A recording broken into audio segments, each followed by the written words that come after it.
नमस्कार दोस्तों, स्वागत है आप सभी का संकल्प स्टडी पॉइंट उत्तराखंड में। तो दोस्तों आज हम बात करेंगे टीचिंग एप्टीट्यूड यानी कि शिक्षण अभिरुचि का मॉक टेस्ट आज 9 रहेगा दोस्तों। और इससे पहले दोस्तों हमने 8 मॉक टेस्ट कंप्लीट किए हैं। जिसने नहीं देखे हैं दोस्तों वो प्लेलिस्ट में जाके उनको देख सकते हैं। चलिए दोस्तों आज का सेशन हम स्टार्ट करते हैं और आप सभी लोग दोस्तों वीडियो के एंड तक जरूर बने रहें। देखिए दोस्तों पहला क्वेश्चन लेते हैं आज का और साथ ही साथ दोस्तों आप आंसर करते करते हुए भी चलें और कमेंट बॉक्स में जरूर कमेंट करें कि आपने आज के सेशन में कितने क्वेश्चन सही किए। पहला क्वेश्चन देखिए क्या है, निम्न में से कौन एक राधा कृष्णन आयोग का सदस्य नहीं था। तो इनमें से बताना है आपने दोस्तों कि कौन इसमें राधा कृष्णन आयोग का सदस्य नहीं था। ऑप्शन देखिए A L Mudaliar, Nirmal Kumar, doctor Kushagra Shah या फिर डॉक्टर नारायण बहल। तो राइट आंसर क्या रहेगा क्वेश्चन नंबर फर्स्ट का? राइट आंसर रहेगा दोस्तों डॉक्टर कुशाग्र शाह। ठीक है, ये कुशाग्र शाह दोस्तों ये राधा कृष्णन आयोग का सदस्य ये नहीं थे, डॉक्टर कुशाग्र शाह। बाकी तीनों जो हैं ये राधा कृष्णन आयोग के सदस्य थे। ठीक है, साथ ही साथ आपको राधा कृष्णन आयोग से इंपॉर्टेंट फैक्ट याद रखनी है दोस्तों। राधा कृष्णन आयोग की बात करें तो इसका गठन कब हुआ, तो ये सारी चीज़ें आपको याद रखनी है। गठन कब हुआ राधा कृष्ण आयोग का? गठन हुआ 4 नवंबर 1948। ठीक है, 4 नवंबर 1948 को जो है गठन हुआ राधा कृष्णन आयोग का। और अध्यक्ष कौन थे राधा कृष्णन आयोग के? सर्वपल्ली राधाकृष्णन। साथ ही साथ सचिव कौन थे? सचिव थे निर्मल कुमार। ठीक है, साथ ही साथ दोस्तों आपको याद रखना है राधा कृष्णन आयोग में कुल कितने सदस्य थे। तो कुल सदस्यों की संख्या राधा कृष्ण आयोग में 10 सदस्य थे कुल। ठीक है, ये 10 सदस्यों के नाम आपको याद रखने हैं क्योंकि यहाँ से आपके क्वेश्चन पूछे जा सकते हैं। बात करें दोस्तों सुझावों की, तो राधा कृष्णन आयोग ने कई सुझाव दिए दोस्तों, जिनमें आपको मैंने डिटेल में तो बता रखे हैं। तो जिनमें आपके शिक्षकों को 4 श्रेणियों में बांटा राधा कृष्णन आयोग ने, जिसमें आपके प्रोफेसर, पाठक, व्याख्याता और प्रशिक्षक। साथ ही साथ दोस्तों ग्रामीण विश्वविद्यालय की स्थापना का सुझाव किसने दिया? तो ये भी आपका राधा कृष्णन आयोग ने दिया। ठीक है, साथ ही साथ विश्वविद्यालयों में 3000 यानी कि विश्वविद्यालय जो हैं उनमें 3000 और जो महाविद्यालय हैं उनमें 1500 से ज़्यादा विद्यार्थियों की संख्या नहीं होनी चाहिए। ये सुझाव भी किसने दिया है? राधा कृष्णन आयोग ने दिया है। क्या सुझाव दिया है राधा कृष्णन आयोग ने? कि जो विश्वविद्यालय हैं, ठीक है, विश्वविद्यालय और महाविद्यालय जो होते हैं, तो देखिए विश्वविद्यालय में कितनी संख्या होनी चाहिए छात्रों की? तो वो 3000 से अधिक नहीं होनी चाहिए। ये किसने कहा है? ये सुझाव किसने दिया है? राधा कृष्णन आयोग ने दिया है। और महाविद्यालय की बात करें तो महाविद्यालय में 1500 से अधिक विद्यार्थियों की संख्या नहीं होनी चाहिए। ये सुझाव भी राधा कृष्णन आयोग ने दिया है। तो ये सारे सुझाव आपको याद रखने हैं दोस्तों और मैंने डिटेल में आपको बता रखा है। जिसने नहीं देखा है, ठीक है, राधा कृष्णन आयोग, वो प्लेलिस्ट में जाके उसको देख सकते हैं। डिटेल में मैंने आपको सारे पॉइंट उसमें बता रखे हैं। अगला क्वेश्चन देखते हैं, क्वेश्चन नंबर 2। क्वेश्चन नंबर 2 है दोस्तों माध्यमिक शिक्षा आयोग का गठन कब हुआ? तो जिसको हम मुदालियर आयोग के नाम से भी जानते हैं, माध्यमिक शिक्षा आयोग को। तो इसका गठन कब हुआ दोस्तों ये बताना है। ऑप्शन देखिए 20 सितंबर 1952, 21 सितंबर 1952, 22 सितंबर 1952 या फिर 23 सितंबर 1952। तो राइट आंसर क्या रहेगा क्वेश्चन नंबर 2 का? तो आप सभी जानते हैं दोस्तों मुदालियर आयोग का गठन कब हुआ। तो क्वेश्चन नंबर 2 का राइट आंसर रहेगा 23 सितंबर 1952। तो राइट आंसर रहेगा आपका डी। 23 सितंबर 1952 को माध्यमिक शिक्षा आयोग यानी कि मुदालियर आयोग का गठन हुआ। तो साथ ही साथ गठन के साथ साथ इसके अध्यक्ष कौन थे आपको याद रखना है। अध्यक्ष कौन थे मैंने आपको कई बार बता रखा है। अध्यक्ष कौन थे मुदालियर आयोग के? डॉक्टर लक्ष्मण स्वामी मुदालियर। ठीक है, लक्ष्मण स्वामी मुदालियर। ठीक है, लक्ष्मण स्वामी मुदालियर अध्यक्ष थे मुदालियर आयोग के। और साथ ही साथ आपको याद रखना है लक्ष्मण स्वामी मुदालियर जो है उस टाइम पर क्या थे? मद्रास विश्वविद्यालय के कुलपति थे। ठीक है, ये भी याद रखें, मद्रास विश्वविद्यालय के कुलपति थे लक्ष्मण स्वामी मुदालियर। बात करें दोस्तों मुदालियर आयोग के सचिव की, तो ये भी आपको पूछा जा सकता है। मुदालियर आयोग के सचिव कौन थे? तो वो थे दोस्तों ए एन बसु। ठीक है, ए एन बसु जो है सचिव थे मुदालियर आयोग के। साथ ही साथ आपको याद रखना है मुदालियर आयोग ने अपनी रिपोर्ट कब प्रस्तुत की। ठीक है, इसका गठन 23 सितंबर 1952 को हुआ, लेकिन इसने अपनी रिपोर्ट कब प्रस्तुत की ये भी आपको याद रखना है। रिपोर्ट प्रस्तुत कब की? तो याद रखें रिपोर्ट जो है मुदालियर आयोग ने प्रस्तुत की 29 अगस्त 1953, यानी कि 29 अगस्त 1953 को जो है मुदालियर आयोग ने अपनी रिपोर्ट प्रस्तुत की। ठीक है, ये भी याद रखेंगे। और साथ ही साथ इंपॉर्टेंट याद रखें, मुदालियार आयोग को शिक्षकों के लिए बाइबिल कहा जाता है, मुदालियार आयोग को, ये भी याद रखेंगे। ठीक है, ये क्वेश्चन पूछा गया है कई बार, याद रखेंगे। मुदालियार आयोग को जो है बाइबिल कहा जाता है शिक्षकों के लिए। ठीक है, ये भी याद रखेंगे। अगला क्वेश्चन देखेंगे दोस्तों, क्वेश्चन नंबर 3, आंसर करते हुए भी चलेंगे। देखिए, निम्न में से किस आयोग ने प्रांतों में तकनीकी शिक्षा बोर्ड स्थापित करने का सुझाव दिया था? तो ये मैंने क्वेश्चन पहले भी बता रखा है आपको। क्वेश्चन नंबर 3 जो है, इसका आंसर क्या रहेगा? किस आयोग ने दोस्तों प्रांतों में तकनीकी शिक्षा बोर्ड स्थापित करने का सुझाव दिया था? ऑप्शन देखिए, कोठारी आयोग, मुदालियार आयोग, राधाकृष्णन आयोग, या इनमें से कोई नहीं। तो क्वेश्चन नंबर 3 का राइट आंसर क्या रहेगा? राइट आंसर रहेगा दोस्तों मुदालियार आयोग। याद रखेंगे, मुदालियार आयोग दोस्तों, मुदालियार आयोग ने क्या सुझाव दिया?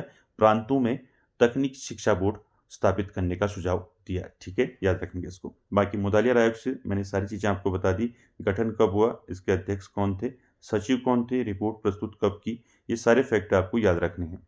ठीक है, चल आगे चलते हैं दोस्तों। क्वेश्चन नंबर 4 देखिए। क्वेश्चन नंबर 4 क्या है? किस आयोग ने सुझाव दिया है कि बच्चे को 6 वर्ष पूर्ण होने पर ही पहली कक्षा में नामांकन दिया जाए?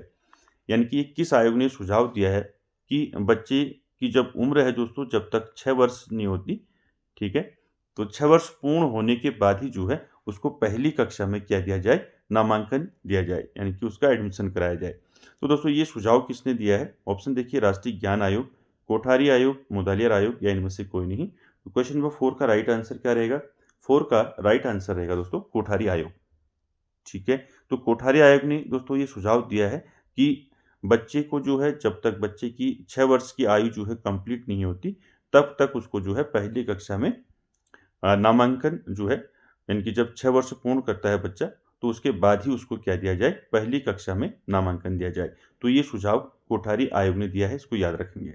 बात करें कोठारी आयोग की दोस्तों, इससे संबंधित सारे फैक्ट आपको पता है, सारे फैक्ट मैंने आपको बताए हैं। गठन कब हुआ कोठारी आयोग का? तो गठन हुआ कोठारी आयोग का 14 जुलाई 1964 को जो है गठन हुआ। ठीक है, कोठारी आयोग का। और इसके अध्यक्ष कौन थे कोठारी आयोग के? ये सारी चीजें बता चुका हूं मैं। DS कोठारी इसके अध्यक्ष थे। ठीक है, दौलत सिंह कोठारी। और साथ ही साथ दोस्तों रिपोर्ट प्रस्तुत कब की कोठारी आयोग ने? ये सारी चीजें आपको याद रखनी है। कोठारी आयोग ने अपनी रिपोर्ट जो है कब प्रस्तुत की? तो याद रखेंगे 29 जून 1966। ठीक है, तो रिपोर्ट प्रस्तुत की कोठारी आयोग ने 29 जून 1966 को। और साथ ही साथ आपको याद रखना है, कोठारी आयोग में कुल कितने सदस्य थे? तो 17 सदस्य थे कोठारी आयोग में, ये भी याद रखेंगे। ठीक है, साथ ही साथ दोस्तों इसके जो सुझाव थे वो आपको याद रखना है, चाहे वो आपका त्रिभाषिक सूत्र हो या फिर कॉमन स्कूल सिस्टम हो, ये सारी चीज़ें मैंने आपको बता रखी हैं कोठारी आयोग से, वो सारी चीज़ें आपने याद रखनी है। ठीक है, चल आगे चलते हैं दोस्तों, क्वेश्चन नंबर 5 देखते हैं। क्वेश्चन नंबर 5 क्या है? देखिए, विश्वविद्यालय अनुदान आयोग, जिसको हम UGC के नाम से जानते हैं, प्रथम सचिव कौन थे? तो आपको बताना है विश्वविद्यालय अनुदान आयोग, ठीक है, UGC यानी कि यूनिवर्सिटी ग्रांट कमीशन के प्रथम सचिव कौन थे? ऑप्शन देखिए, Shri PK Thakur, professor Rajneesh Jain, doctor Bhushan Patwardhan, या धीरेन्द्र पाल। तो क्वेश्चन नंबर 5 का राइट आंसर क्या रहेगा? विश्वविद्यालय अनुदान आयोग UGC के प्रथम सचिव कौन थे? तो राइट आंसर रहेगा प्रोफेसर रजनीश जैन। बी आपका राइट रहेगा। ये सचिव थे दोस्तों, प्रथम सचिव थे UGC के। और साथ ही साथ आपको याद रखना है दोस्तों, विश्वविद्यालय अनुदान आयोग, तो इसके जो अध्यक्ष अभी हैं वर्तमान में, तो वर्तमान में UGC के अध्यक्ष कौन है, ये भी आपको याद रखना है, पूछा जा सकता है। वर्तमान में UGC के जो अध्यक्ष हैं दोस्तों, वो हैं प्रोफेसर M जगदीश कुमार। ठीक है, जगदीश कुमार याद रखेंगे, ये वर्तमान में जो है UGC के अध्यक्ष हैं, जगदीश कुमार। साथ ही साथ आपको याद रखना है वर्तमान में सचिव कौन है। ठीक है, UGC के वर्तमान में जो सचिव हैं वो कौन है? तो ये वर्तमान की बात कर रहा हूँ। ठीक है, सचिव कौन है वर्तमान में? वर्तमान में सचिव है के संजय मूर्ति। ठीक है, याद रखेंगे संजय मूर्ति जो है अभी क्या है? सचिव हैं UGC की वर्तमान में, याद रखेंगे। साथ ही साथ दोस्तों UGC से संबंधित सारी चीज़ें मैंने आपको बताई हैं। UGC का मुख्यालय कहाँ है? तो UGC का मुख्यालय है नई दिल्ली। ठीक है। मुख्यालय कहाँ है? नई दिल्ली है, याद रखेंगे, पूछा जा सकता है आपको। नई दिल्ली मुख्यालय है यूजीसी का। साथ ही साथ दोस्तों इसके 6 जो हैं क्षेत्रीय कार्यालय हैं यूजीसी के, आपको मैंने बताए हैं। जो 6 जो इसके क्षेत्रीय कार्यालय हैं कौन-कौन से हैं, इनके नाम पे आपको याद रखने हैं। क्षेत्रीय कार्यालय, यहाँ से आपका क्वेश्चन पूछा जाता है। तो देखिए क्षेत्रीय कार्यालय की बात करें तो यूजीसी के 6 जो हैं क्षेत्रीय कार्यालय हैं। कितने हैं? 6 हैं। अब 6 कौन-कौन से हैं, इनके नाम आपको याद रखने हैं।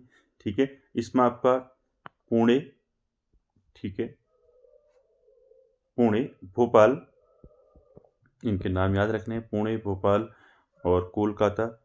ठीक है, कोलकाता शॉर्ट में लिख देता हूँ मैं। ठीक है, कोलकाता, हैदराबाद, ठीक है, हैदराबाद, हैदराबाद के बाद गुवाहाटी और गुवाहाटी के बाद आपका बेंगलुरु।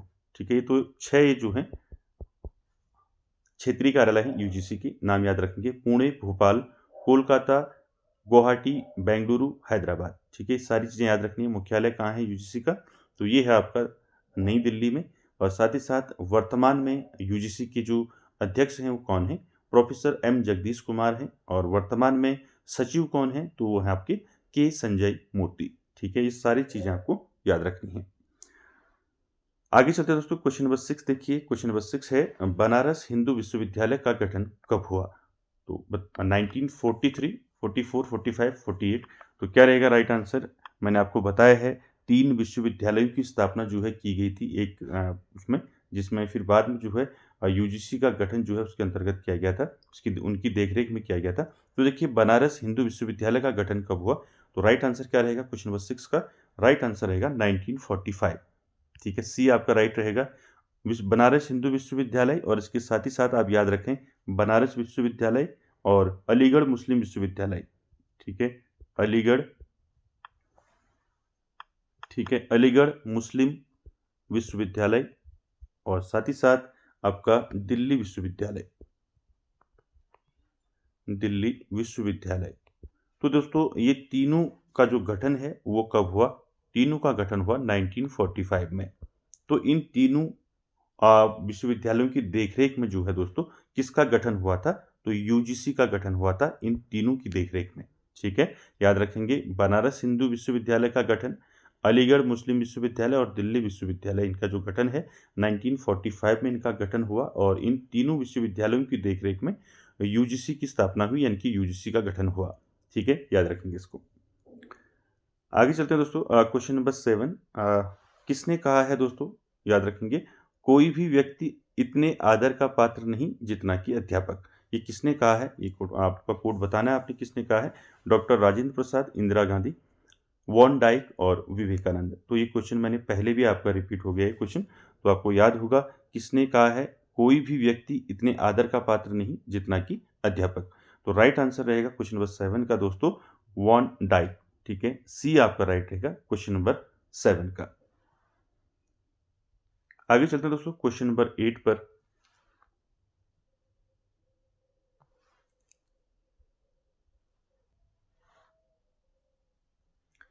क्वेश्चन नंबर 8 देखिए दोस्तों, क्वेश्चन नंबर 8 है, निम्न में से कौन एक प्रक्षेपी सहायक सामग्री नहीं है? इनमें से आपको बताना है कि कौन सी जो है एक प्रक्षेपी सहायक सामग्री नहीं है। तो मैंने आपको अच्छे से बता रखा है प्रक्षेपी सहायक सामग्री और अप्रक्षेपी सहायक सामग्री। तो इससे आपको क्वेश्चन याद रखने हैं दोस्तों। देखिए कौन, फिर मैं आपको अभी बताऊंगा। इसमें आपको ये बताना है कि इसमें प्रक्षेपी सहायक सामग्री नहीं है। Globe, OHP, television, radio. तो क्या रहेगा इसका आंसर क्वेश्चन नंबर 8 का? निम्न में कौन एक प्रक्षेपी सहायक सामग्री नहीं है? तो 8 का राइट आंसर रहेगा दोस्तों ग्लोब। ग्लोब जो है दोस्तों आपका प्रक्षेपी सहायक सामग्री में नहीं आता है। बाकी तीनों आपकी जो है क्या है? प्रक्षेपी सहायक सामग्री हैं। तो दोस्तों प्रक्षेपी सहायक सामग्री का मतलब क्या होता है?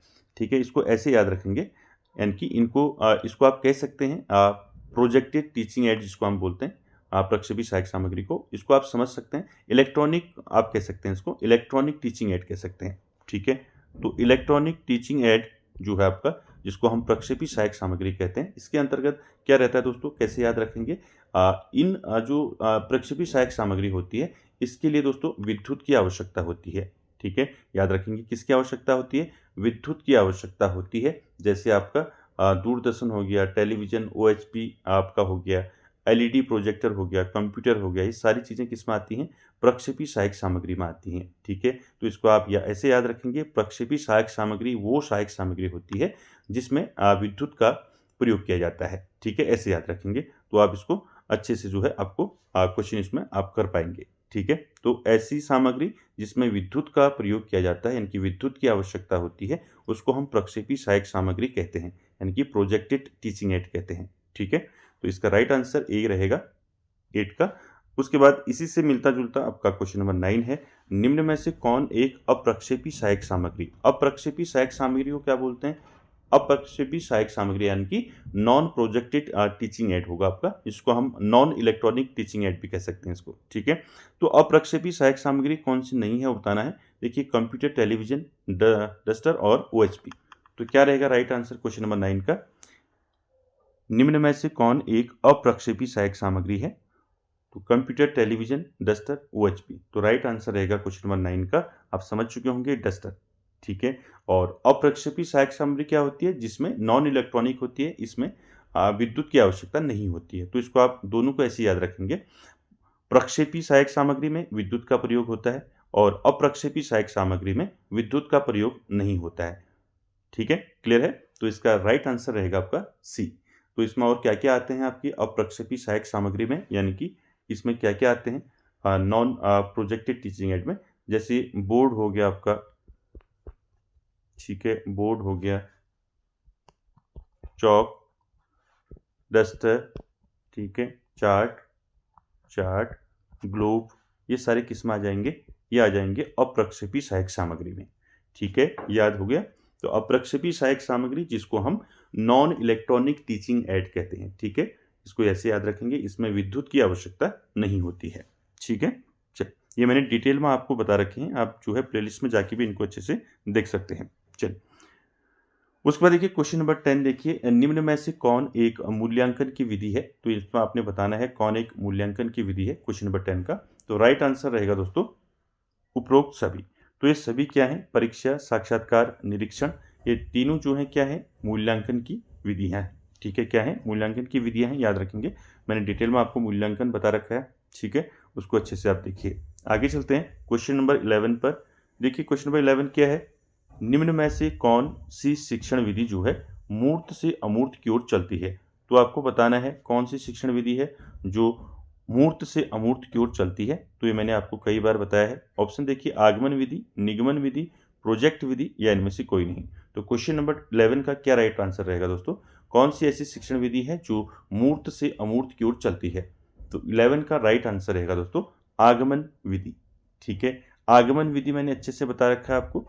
ठीक है, निगमन, आगमन, प्रोजेक्ट विधि, जितनी भी शिक्षण विधियां हैं मैंने आपको बता रखी हैं। तो देखिए, आगमन विधि को हम क्या बोलते हैं? आगमन विधि को बोलते हैं इंडक्टिव मेथड। क्या बोलते हैं? Inductive method. ठीक है, इंडक्टिव मेथड जिसको हम आगमन विधि बोलते हैं दोस्तों। आगमन विधि का प्रतिपादक जो है या जो जनक है वो किसे माना जाता है? तो अरस्तु को माना जाता है। ये मैंने आपको पहले बता रखा है, अरस्तु को प्रतिपादक माना जाता है आगमन विधि का। और साथ ही साथ दोस्तों, ये जो आगमन विधि है ये उदाहरण से नियम की ओर चलती है। ठीक है, उदाहरण से नियम की ओर चलने का मतलब है कि इस विधि में सीधे अनुभवों, उदाहरणों तथा प्रयोगों का अध्ययन करके नियम निकाले जाते हैं। ठीक है, याद रखेंगे, जो आगमन विधि है दोस्तों ये उदाहरण से नियम की ओर चलती है। ठीक है, एग्जाम्पल टू रूल। ठीक है, इनके उदाहरण से नियम की ओर चलने वाली शिक्षण विधि कौन सी है? तो वो है आपके आगमन विधि।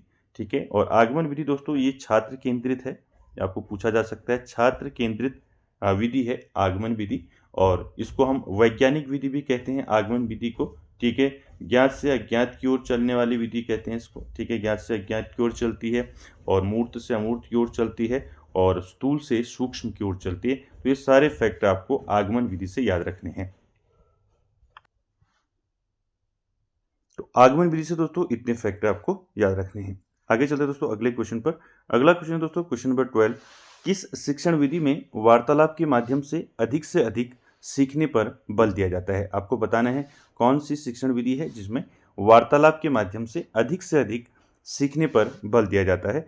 ऑप्शन देखिए, मॉन्टेसरी विधि, प्रत्यक्ष विधि, डाल्टन विधि, या फिर अनुकरण विधि। तो क्या रहेगा क्वेश्चन नंबर 12 का राइट आंसर? किस शिक्षण विधि में वार्तालाप के माध्यम से अधिक सीखने पर बल दिया जाता है? तो क्वेश्चन नंबर 12 का राइट आंसर रहेगा दोस्तों प्रत्यक्ष विधि, ठीक है, जिसको हम डायरेक्ट मेथड बोलते हैं दोस्तों। क्या बोलते हैं? डायरेक्ट मेथड, ठीक है। क्या होता है डायरेक्ट मेथड में दोस्तों? प्रत्यक्ष विधि में, इस विधि में बालक को बिना व्याकरण के नियमों का ज्ञान कराए भाषा सिखाई जाती है। यानी कि जो व्याकरण के नियम होते हैं उनका ज्ञान कराए बिना, ठीक है, जो व्याकरण के नियम है उनका जो है नियमों का ज्ञान कराए बिना भाषा सिखाई जाती है प्रत्यक्ष विधि में, यानी कि डायरेक्ट मेथड में। साथ ही साथ वार्तालाप के माध्यम से सीखने में बल दिया जाता है। और ये विधि जो है दोस्तों, ये प्राथमिक कक्षाओं के लिए जो है काफ़ी उपयोगी है। यानी कहने का मतलब यह है, जो प्राथमिक कक्षाएं हैं उनके लिए जो डायरेक्ट मेथड है, यानी कि जो प्रत्यक्ष विधि है, ये काफ़ी उपयोगी है, ठीक है। तो राइट आंसर रहेगा आपका बी, राइट आंसर रहेगा। आगे चलते हैं दोस्तों क्वेश्चन नंबर 13 पर। क्वेश्चन नंबर 13 है, जिन निम्न में से कौन एक संप्रेषण यानी कि संचार का प्रकार नहीं है? तो आपको बताना है संचार का कौन सा इसमें एक प्रकार नहीं है। ऑप्शन देखिए, जन संचार, अमौखिक संचार, सेवा संचार या फिर लिखित संचार। तो क्वेश्चन नंबर 13 का राइट आंसर क्या रहेगा? इनमें से कौन जो है संचार का एक प्रकार नहीं है? तो 13 का राइट आंसर रहेगा दोस्तों सेवा संचार नहीं आता इसमें, ठीक है। बाकी आपका जन संचार, अमौखिक संचार, लिखित संचार, ये सब प्रकार हैं संचार के, ठीक है। और साथ ही साथ आपका वर्बल कम्युनिकेशन आता है, मौखिक संचार जिसको हम बोलते हैं, रिटन कम्युनिकेशन होता है, लिखित संचार जिसको बोलते हैं, नॉन वर्बल होता है आपका अमौखिक, फॉर्मल इनफॉर्मल होता है, ठीक है, इंटरपर्सनल इंट्रापर्सनल, मैंने सारी चीज़ें बता रखी हैं आपको। तो संचार की जो प्रकार है उनको आप अच्छे से देखेंगे। तो यहाँ पर आपका राइट आंसर क्या रहेगा? सी आपका राइट आंसर रहेगा। बाकी तीनों जो हैं ये संचार के प्रकार हैं, ठीक है। चलिए आगे चलते हैं दोस्तों। क्वेश्चन नंबर 14 की बात करें तो क्वेश्चन नंबर 14 है, किस आयोग ने राष्ट्रीय विज्ञान एवं सामाजिक विज्ञान फाउंडेशन का सुझाव दिया? तो आपको बताना है दोस्तों कि किस आयोग ने राष्ट्रीय विज्ञान एवं सामाजिक विज्ञान फाउंडेशन का सुझाव दिया। ऑप्शन देखिए, कोठारी आयोग, राष्ट्रीय ज्ञान आयोग, मुदालियर आयोग, इनमें से कोई नहीं। तो क्वेश्चन नंबर 14 का राइट आंसर क्या रहेगा? 14 का राइट आंसर रहेगा दोस्तों राष्ट्रीय ज्ञान आयोग, ठीक है। तो राइट आंसर क्या रहेगा क्वेश्चन नंबर 14 का? राष्ट्रीय ज्ञान आयोग, ठीक है। और ज्ञान आयोग से संबंधित सारे फैक्ट दोस्तों मैंने आपको बताए हैं, ठीक है। अगला क्वेश्चन है दोस्तों क्वेश्चन नंबर 15 दोस्तों देखिए, भारत में सर्वप्रथम जो है दूरदर्शन का प्रयोग कब हुआ? ऑप्शन देखिए 1952, 1955, 1959 या फिर 1969। तो राइट आंसर क्या रहेगा क्वेश्चन नंबर 15 का? भारत में सबसे पहले जो है दूरदर्शन का प्रयोग कब हुआ? तो राइट आंसर रहेगा दोस्तों सी आपका राइट आंसर रहेगा 1959। डेट भी याद रखेंगे 15 सितंबर 1959 को जो है दिल्ली में जो है दोस्तों इसका जो है प्रयोग किया गया, ठीक है, सबसे पहले दिल्ली में, ठीक है। कब किया गया दिल्ली में सर्वप्रथम प्रयोग? 15 सितंबर 1959 को, ठीक है। तो ये आप याद रखेंगे। तो दोस्तों आज के सेशन में जो है हम 15 ही क्वेश्चन देखेंगे। आई होप दोस्तों आपको अच्छे लगे होंगे और कमेंट बॉक्स में ज़रूर कमेंट करें कि आज के सेशन में आपने कितने क्वेश्चन सही किए। और वीडियो को एंड तक देखने के लिए थैंक यू वेरी मच।